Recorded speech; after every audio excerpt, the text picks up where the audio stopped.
Han pasado más de 50 años desde que los humanos caminaron por última vez sobre la Luna. Hoy, el programa Artemis de la NASA quiere llevarnos de regreso y quedarnos más tiempo. Pero una cosa es aterrizar y otra colonizar. Eso implica infraestructura, logística, energía y recursos locales.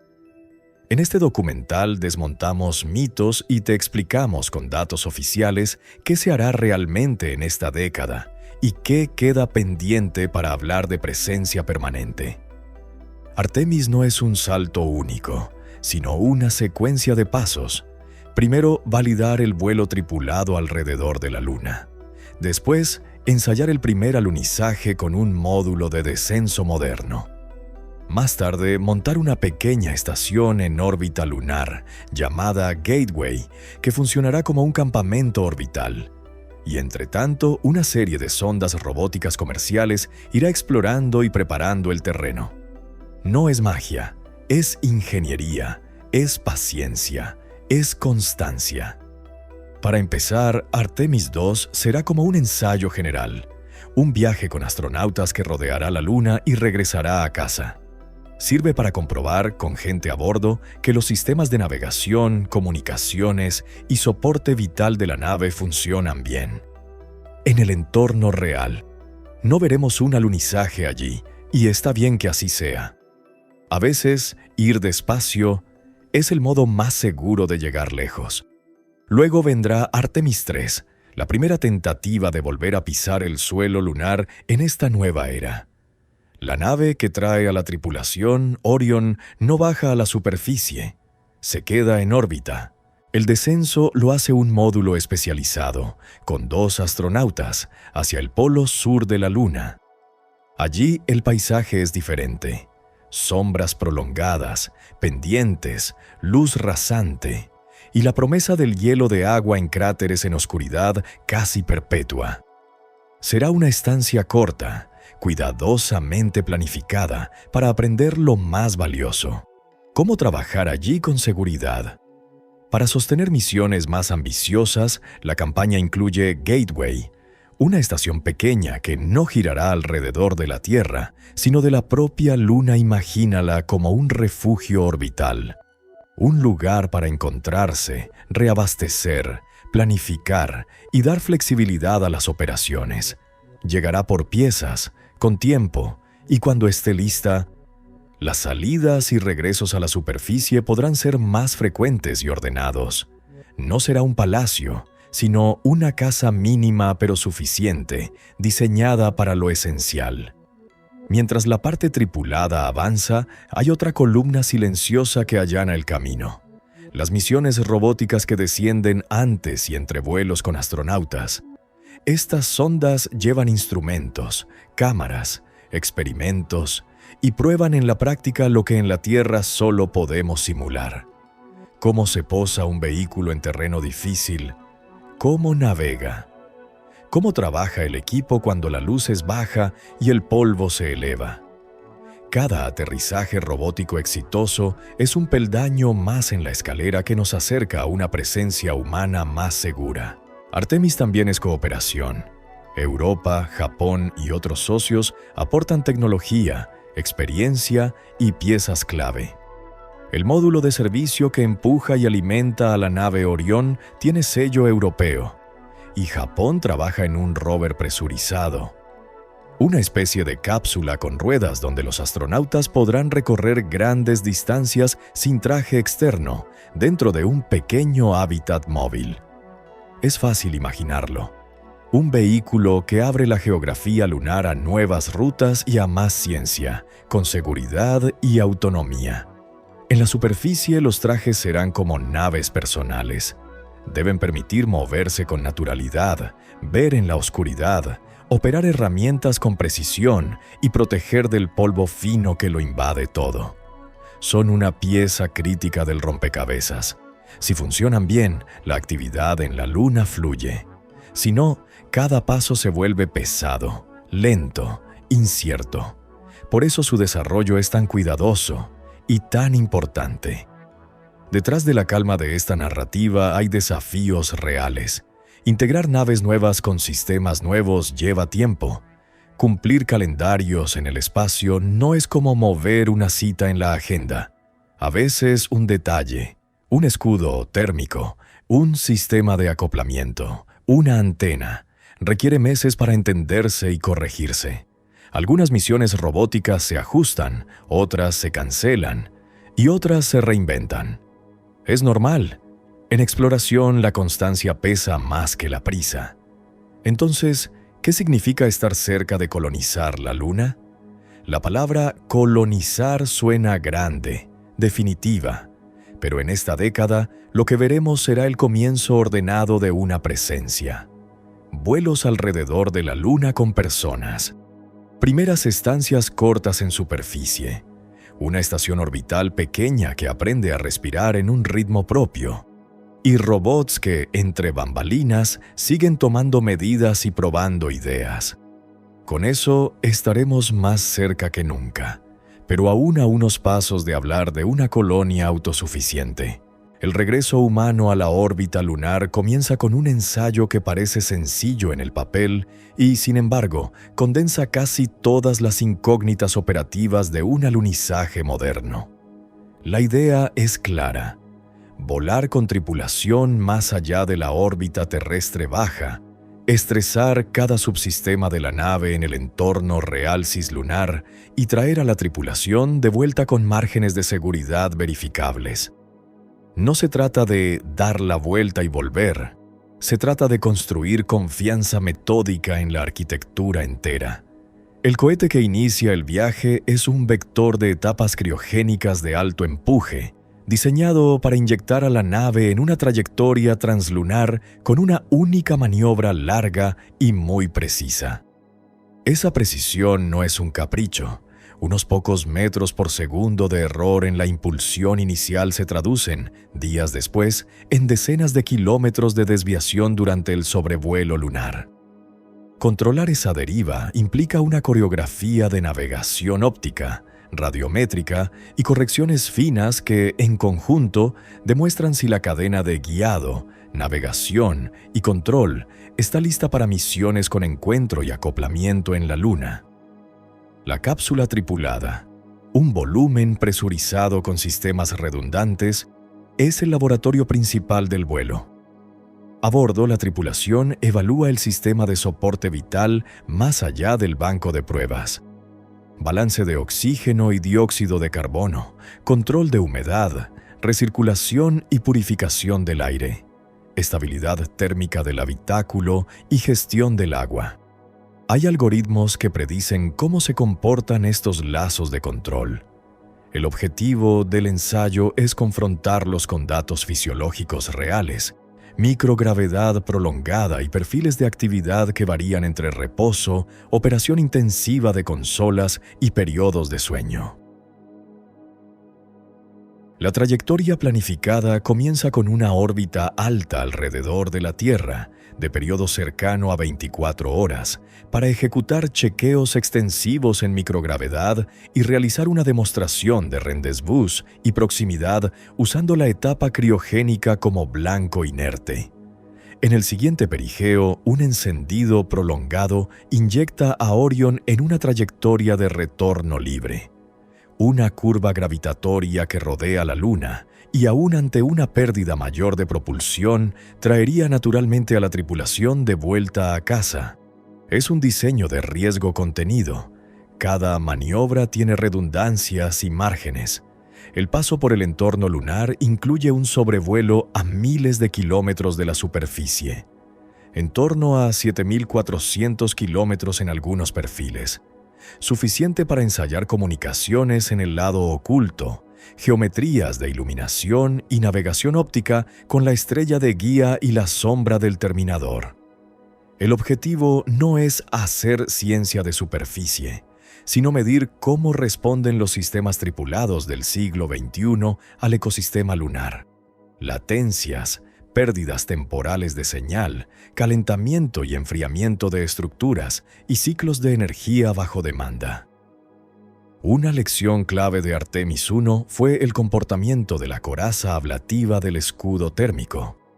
La ablación no se distribuyó como predecían los modelos y se desprendieron fragmentos de material carbonizado durante la reentrada.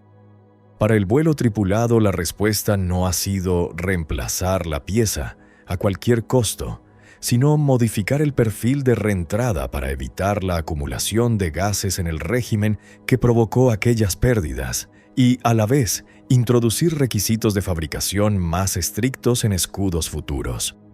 Es una decisión típicamente aeronáutica. Cambiar la envolvente de operación, validar con análisis y pruebas, y solo después rediseñar de fondo si es imprescindible. El control ambiental y soporte vital, SLSS, de Orion constituye otro eje de verificación. A diferencia de vuelos cortos en órbita baja, aquí el sistema debe mantener composición atmosférica, temperatura y humedad con menores oportunidades de rescate y sin la red de infraestructura de la ISS. La misión registra consumo real de reactivos, estabilidad de removedores de dióxido de carbono, comportamiento del agua en microgravedad prolongada y respuesta a escenarios de contingencia. Todo ello alimenta modelos que dimensionan cargas para misiones de mayor duración. En términos de programa, los hitos oficiales fijan este vuelo para no antes de abril de 2026, tras un corrimiento decidido a finales de 2024 para incorporar lecciones de Artemis 1 y madurar procedimientos de Orion. Atarlo a una ventana clara, en vez de perseguir una fecha agresiva, reduce riesgo agregado para el alunizaje posterior. El mismo comunicado que detalló el análisis del escudo térmico también situó el primer descenso tripulado en mitad de 2027, condicionándolo a la disponibilidad del módulo de alunizaje y los trajes. El valor científico operativo del vuelo es alto, aunque no toque suelo. Calibra navegación autónoma con referencias estelares en trayectorias translunares, valida modelos térmicos de largos periodos en Deep Space, estresa el enlace de comunicaciones en geometrías adversas y prueba procedimientos de recuperación en el Pacífico tras reentrada a aproximadamente 11 km por segundo. Cada una de estas medidas reduce incertidumbre en los márgenes de diseño de las misiones que sí descenderán. También se afina la logística humana, ergonomía en cabina, cargas de trabajo en turnos, cronogramas de sueño y efectos de radiación fuera de la magnetosfera terrestre. Estas métricas, combinadas con dosieres biomédicos, ayudan a dimensionar hábitats y consumibles para estancias más largas y a definir límites realistas para caminatas extravehiculares en futuras misiones. Son números discretos, pero su impacto es acumulativo. Cada porcentaje ganado en confiabilidad o eficiencia se traduce después en más tiempo útil en superficie. Tras el amerizaje, la cápsula y los datos vuelven a los equipos de análisis. El cierre de misión no es un punto final. Es una curva de aprendizaje que alimenta simuladores, revisa procedimientos y abre o cierra rutas en el mapa de decisiones. Si los parámetros medidos se mantienen dentro de lo proyectado, el programa habrá ganado el permiso para intentar el siguiente peldaño. Acoplar en órbita lunar con un módulo de descenso, certificar trajes en relieve complejo y comenzar a transformar estancias cortas en estancias útiles. En ese momento, la frontera entre volver y permanecer un poco más comenzará a hacerse tangible.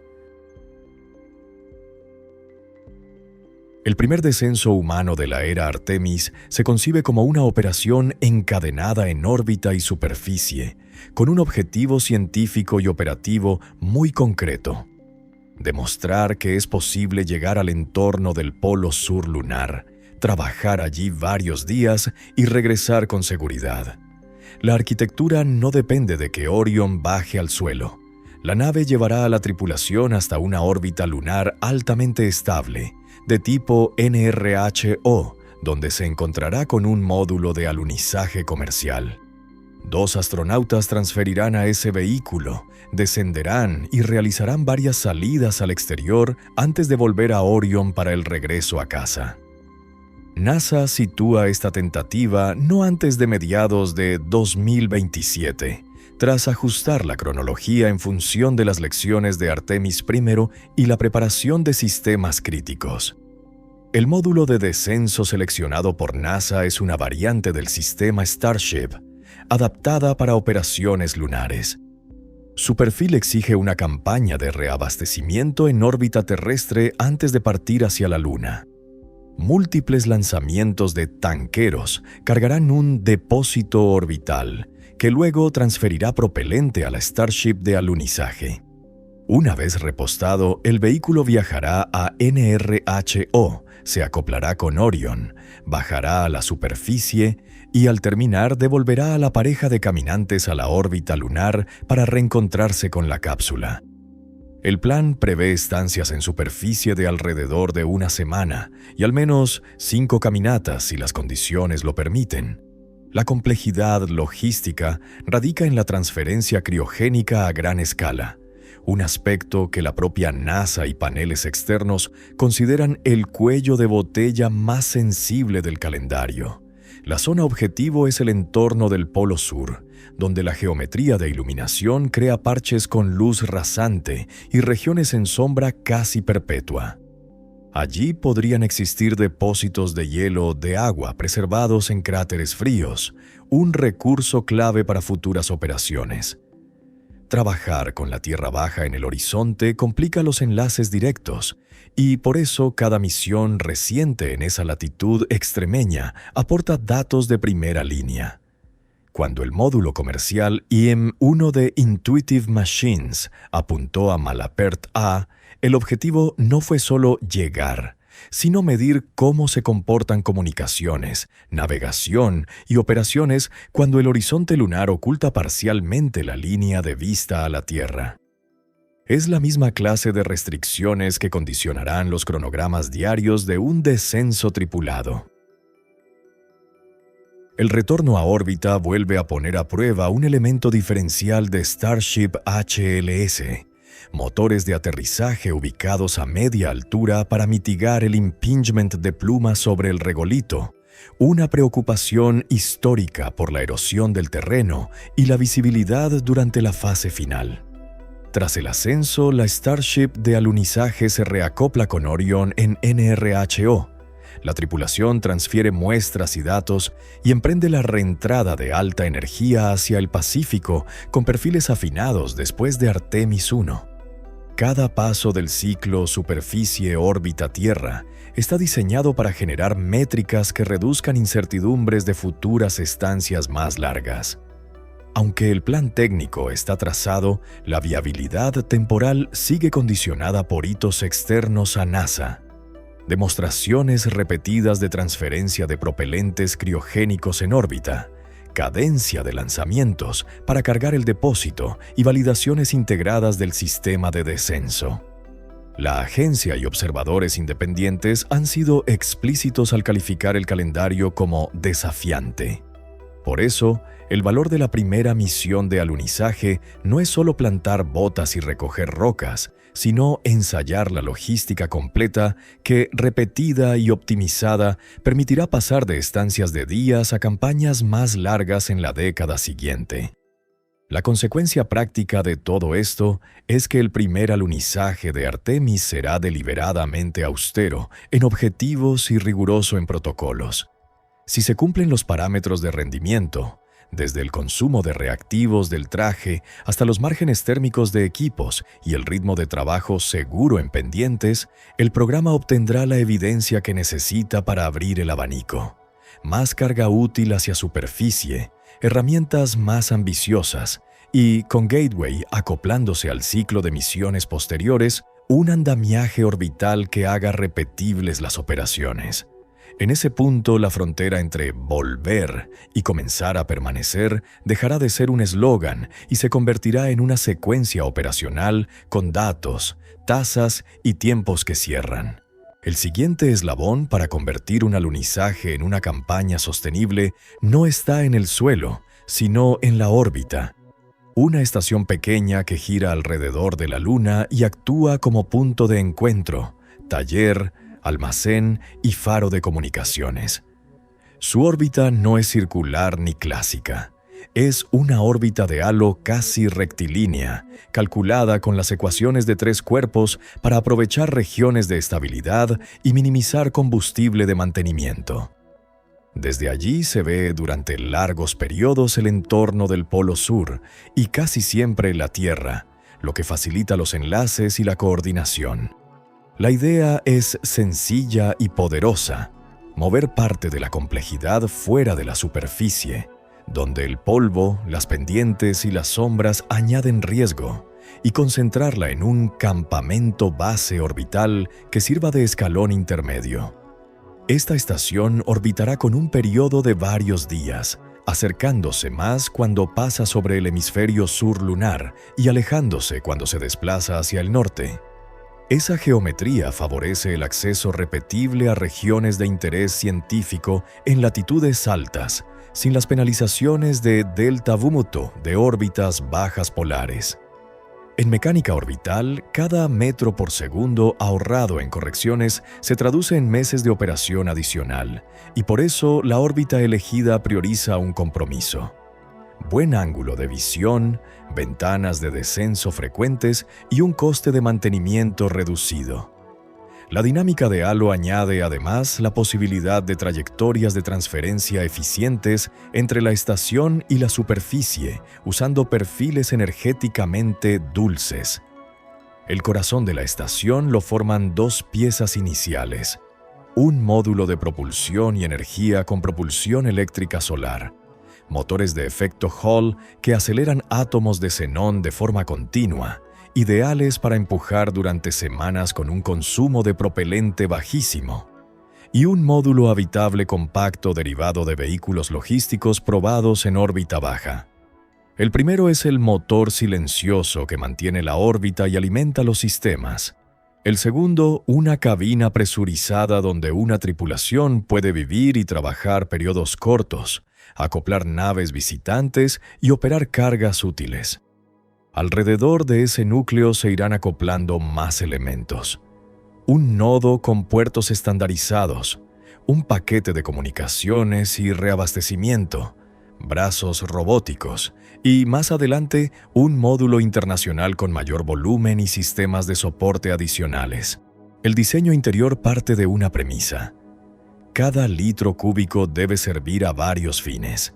Superficies que se convierten en paneles de acceso a tuberías y electrónica, racks que aceptan experimentos, baterías o filtros de aire, estiva que cambia entre herramientas de superficie y equipos científicos según la misión.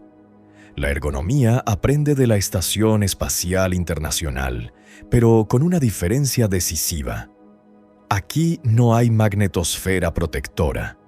Fuera de la burbuja terrestre, la radiación de fondo y los eventos solares imponen límites.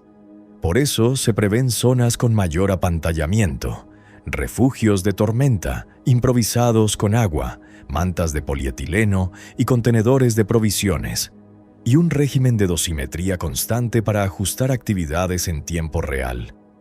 Es menos espectacular que una cúpula panorámica, pero es lo que convierte una visita segura en una estadía repetible. La estación sirve, además, como concentrador de comunicaciones. Antenas de banda K y enlaces ópticos futuros apuntan a la Tierra a través de la red de espacio profundo, mientras que transceptores laterales pueden dar cobertura a vehículos en descenso y a equipos en superficie cuando la geometría lo pide. Para el Polo Sur, con la Tierra baja en el horizonte o intermitentemente oculta, esta función de torre celular lunar mitiga pérdidas de señal y permite cronogramas más densos de actividad científica. A medio plazo, integrar nodos de una red lunar, un Internet espacial con ruteo tolerante al retardo, simplificará el control de robots y retransmisión de datos de alta tasa. Operativamente, la estación habilita misiones en etapas. Una nave tripulada llega, se acopla, transfiere consumibles y equipos. Un módulo de descenso previamente posicionado recibe a 2 astronautas que bajan a la superficie. Arriba, el resto de la tripulación supervisa, gestiona la logística y mantiene el laboratorio en marcha. A la vuelta, muestras y soportes vitales se reequilibran, se embalan experimentos y se realizan inspecciones de post-misión antes del regreso a casa.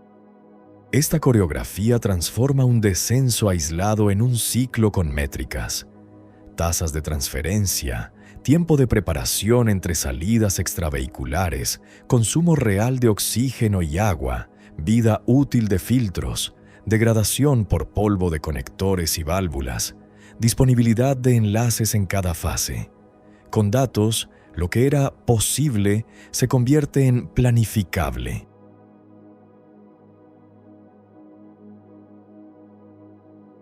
La robótica es el otro brazo de esta arquitectura. Un manipulador inteligente de nueva generación, automatizado y teledirigible, permitirá despliegues y reparaciones sin actividad extravehicular, captura de vehículos de carga, inspecciones de microimpactos y montaje incremental de nuevos elementos. En paralelo, el control a distancia de activos en superficie, rover no tripulado, estaciones meteorológicas, experimentos de geofísica, desde la órbita reduce latencia y fatiga. El retardo de luz entre la Luna y la Tierra ronda 1,3 segundos por trayecto. Desde la estación a la superficie es prácticamente instantáneo para el operador. Esto abre una modalidad clave: telerrobótica en tiempo casi real, con humanos supervisando y corrigiendo una flota de máquinas que trabajan cuando la tripulación no puede estar abajo. Como plataforma científica, el emplazamiento es privilegiado. Sensores de partículas energéticas y monitores de clima espacial construirán series temporales útiles para dimensionar blindajes y pronósticos operacionales. Telescopios compactos pueden aprovechar la ausencia de atmósfera para campañas fotométricas y de astrometría. Experimentos de combustión fría, fluidos y materiales se benefician de microgravedad prolongada y ciclos térmicos lunares. Incluso la propulsión eléctrica de la propia estación se convierte en experimento de ingeniería.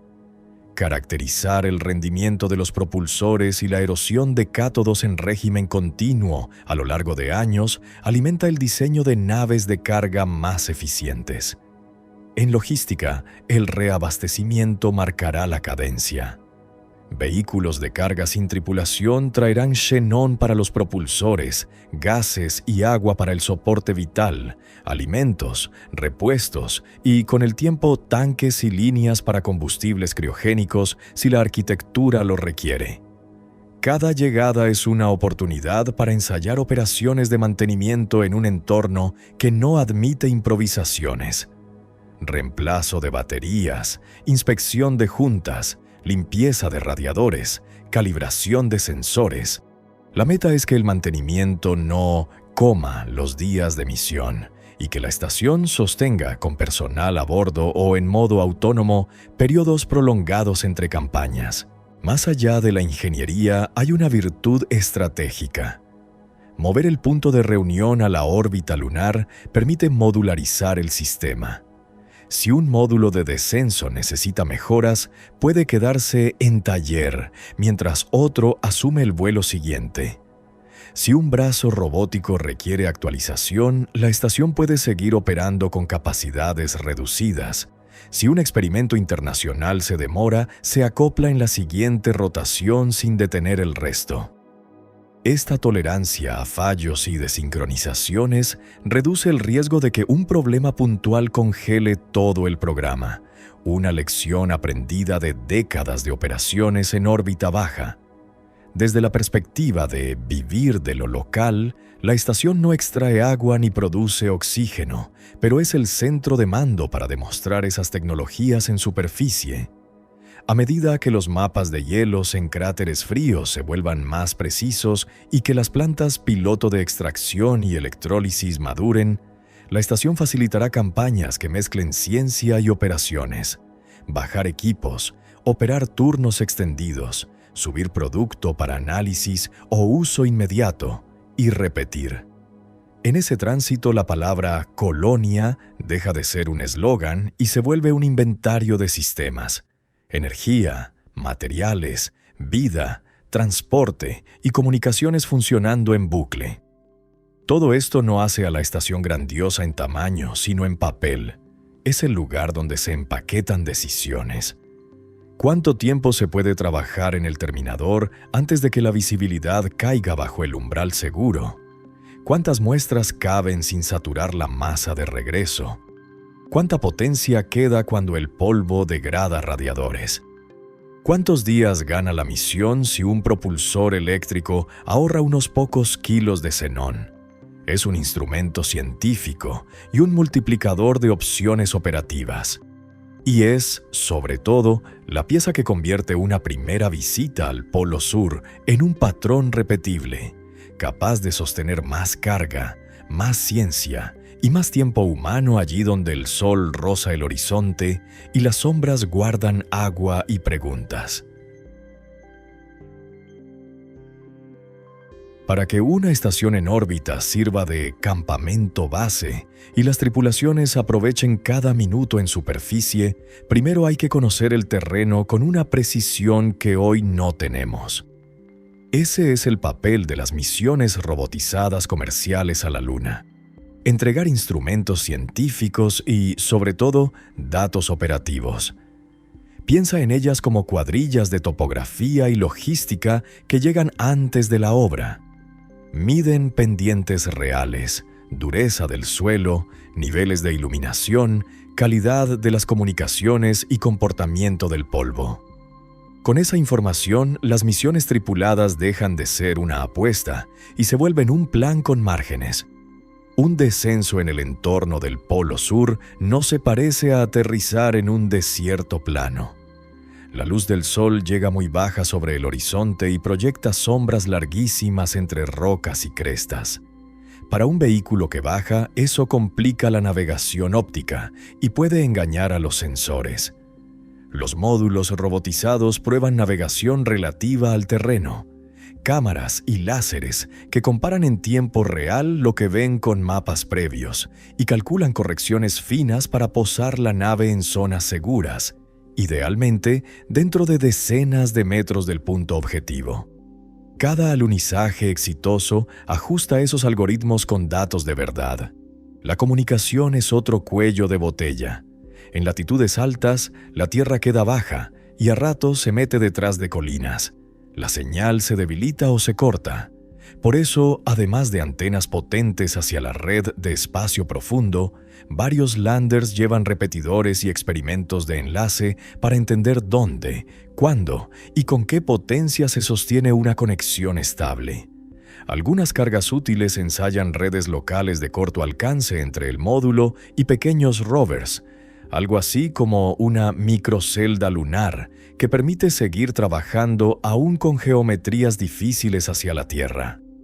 Este tipo de ensayos dicta después dónde colocar relés permanentes o cómo programar las caminatas para no perder contacto. La temperatura cambia a ritmos extremos.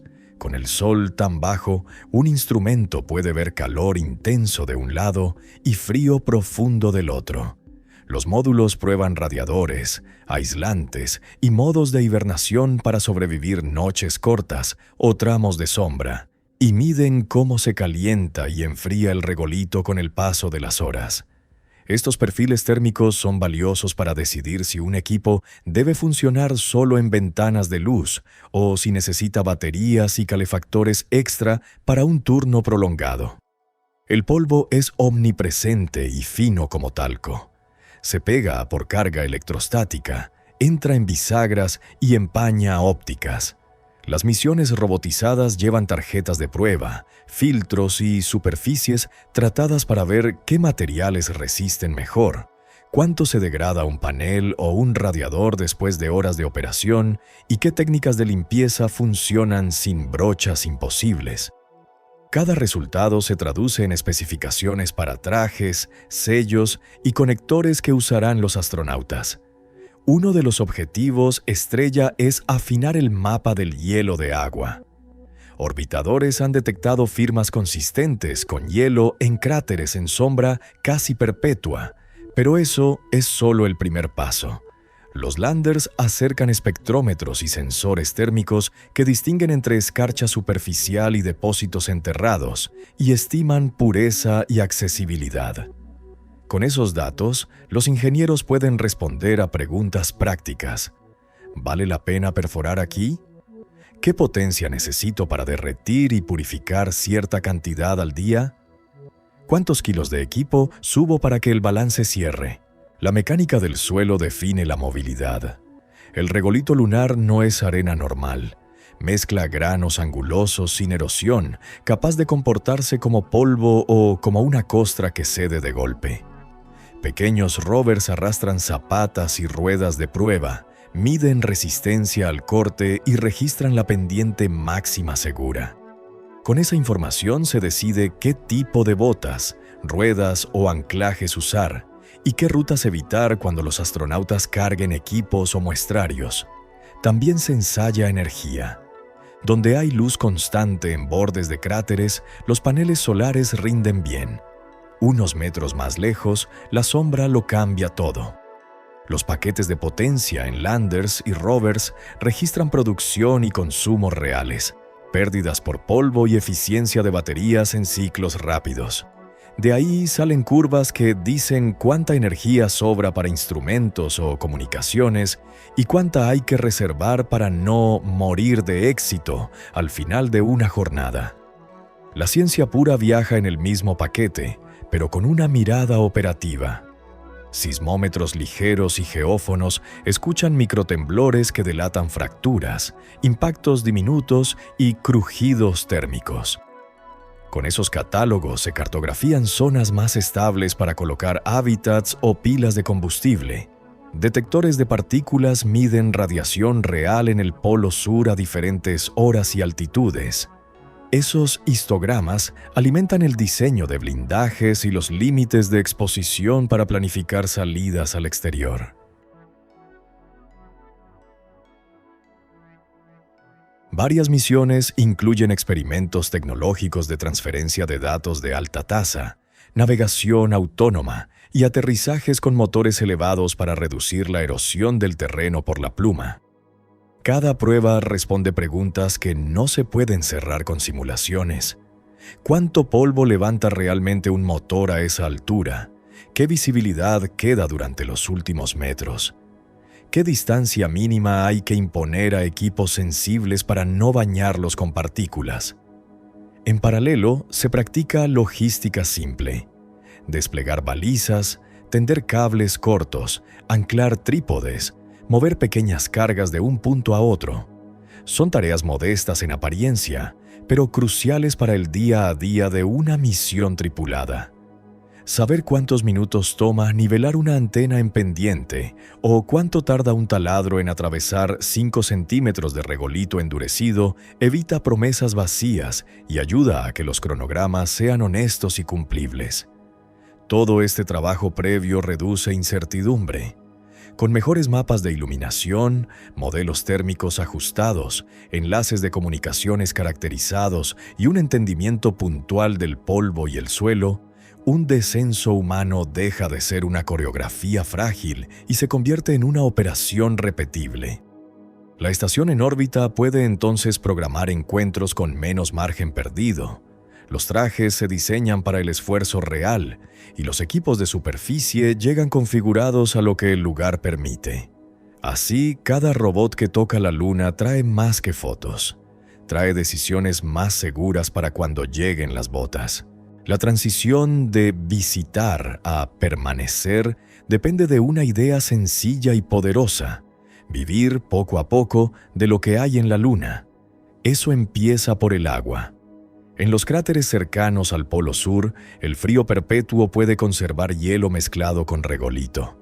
Para usarlo de verdad, primero hay que localizar depósitos accesibles con mapas finos. Después, extraer, derretir, filtrar y almacenar de forma segura. Los números mandan si una planta piloto solo produce unos pocos kilos de agua al día. Alcanza para ensayos y para reponer pérdidas.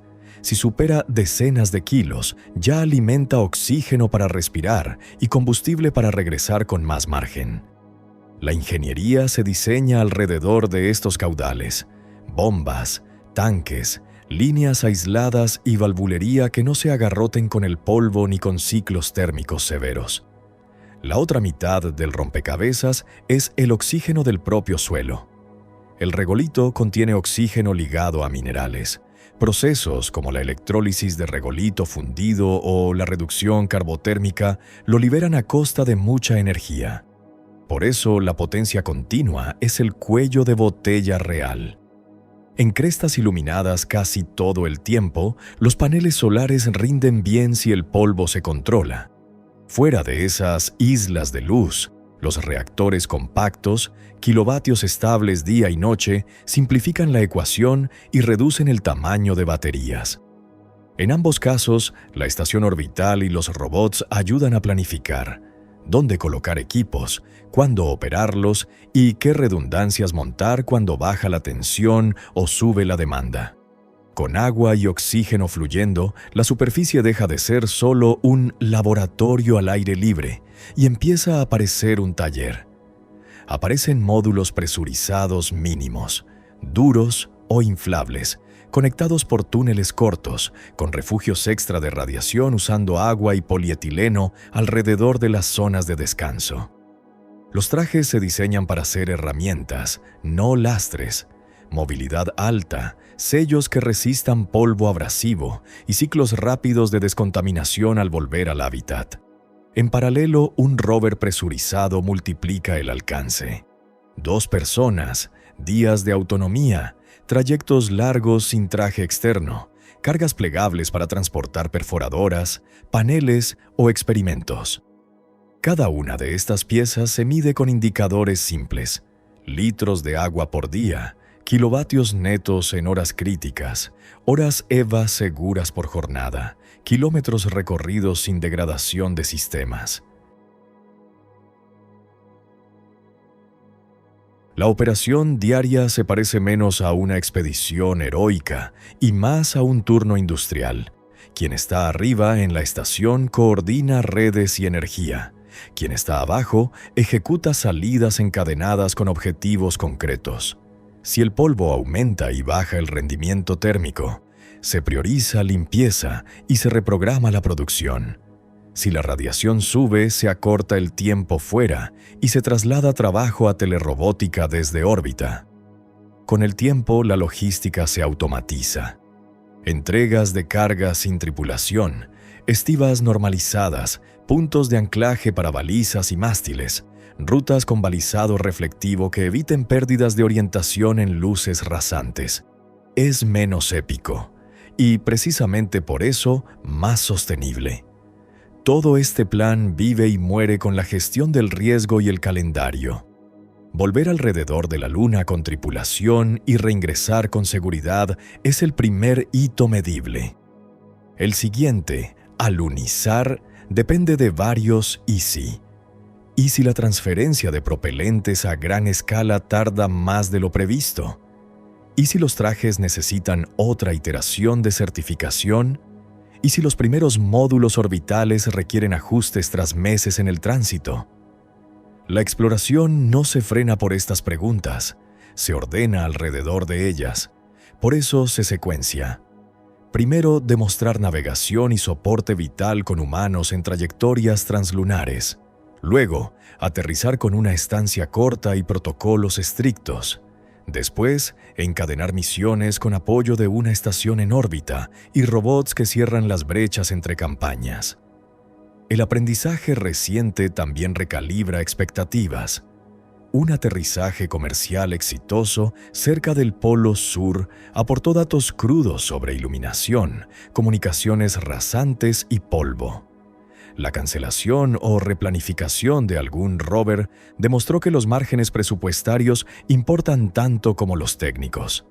Los análisis del escudo térmico enseñaron que un detalle de materiales puede mover un calendario completo. Todo esto empuja a definir la línea de llegada con criterios verificables en lugar de eslóganes.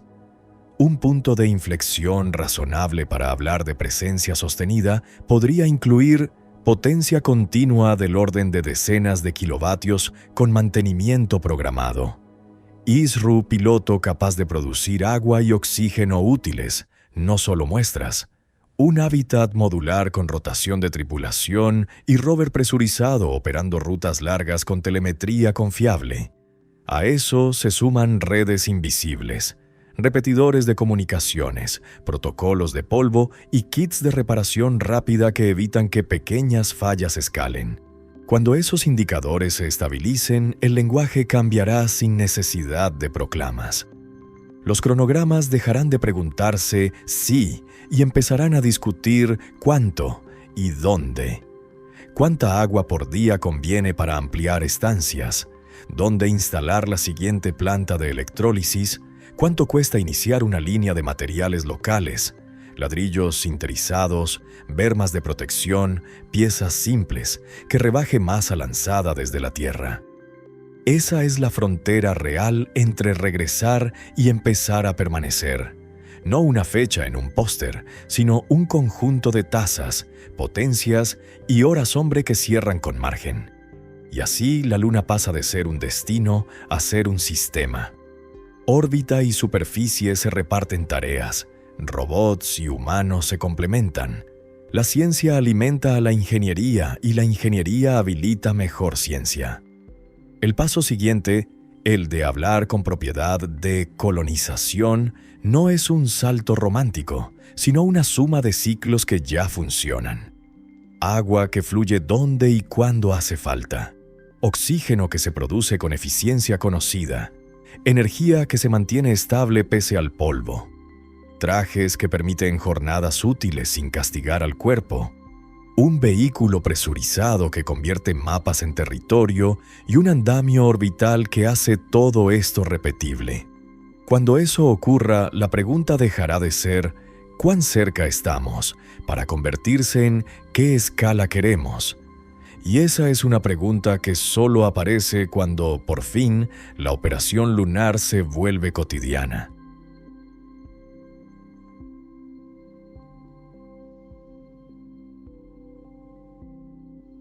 La exploración lunar no ocurre en el vacío. Cada decisión técnica está entrelazada con presupuestos, acuerdos internacionales, seguridad de la tripulación y un propósito científico claro. Para que las próximas misiones no sean solo hitos aislados, el programa necesita métricas transparentes que cualquier equipo pueda auditar. ¿Cuánta energía neta se obtiene en ventanas de iluminación reales? ¿Cuántas horas extravehiculares resultan sostenibles sin degradar el rendimiento? ¿Cuánto rinde la descontaminación de polvo por ciclo? ¿Cuánta agua u oxígeno producen los prototipos de ISRU en condiciones operativas? ¿Y cuántos kilómetros recorre un rover presurizado antes de su primera gran intervención de mantenimiento? Estos números, más que las imágenes, son los que convierten el entusiasmo en una hoja de ruta que resiste el tiempo. La seguridad guía el ritmo. Lecciones recientes han recordado que un único detalle de materiales o un procedimiento mal dimensionado puede reordenar calendarios completos. Por eso, cada sistema llega con márgenes, redundancias en comunicaciones, abortos dinámicos viables en cada fase, consumibles extra para contingencias y protocolos de radiación que ajustan la jornada cuando el clima espacial lo exige. En paralelo, la telerrobótica cobra un papel central. Cuando las condiciones en superficie son subóptimas, operar equipos a distancia desde la órbita permite seguir recolectando datos sin exponer a la tripulación. El componente humano exige una logística sobria.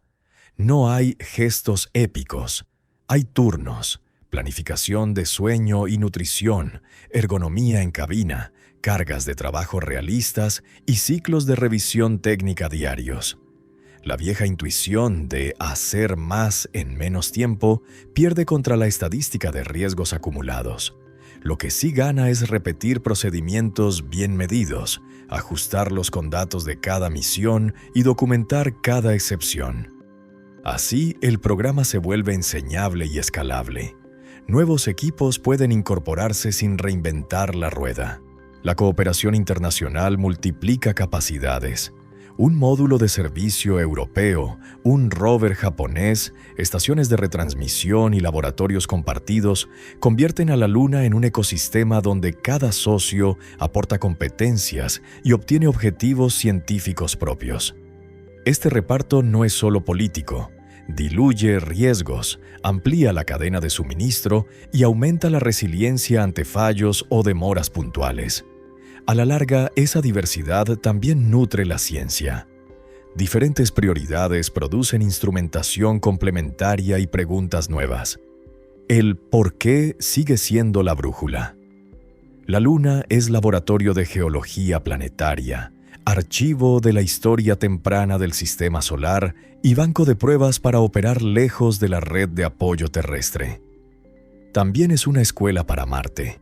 Navegación en entornos polares, hábitats modulares, generación y gestión de recursos locales, protocolos de polvo, mantenimiento de sistemas durante meses. Si cada misión entrega resultados verificables en estas áreas, no solo avanzamos hacia estancias más largas en la Luna, mejoramos la capacidad civilizatoria para vivir y trabajar más allá de la Tierra. En lo económico, la transición a una presencia sostenida depende de reducir costos por kilogramo y de aumentar el valor por hora operativa.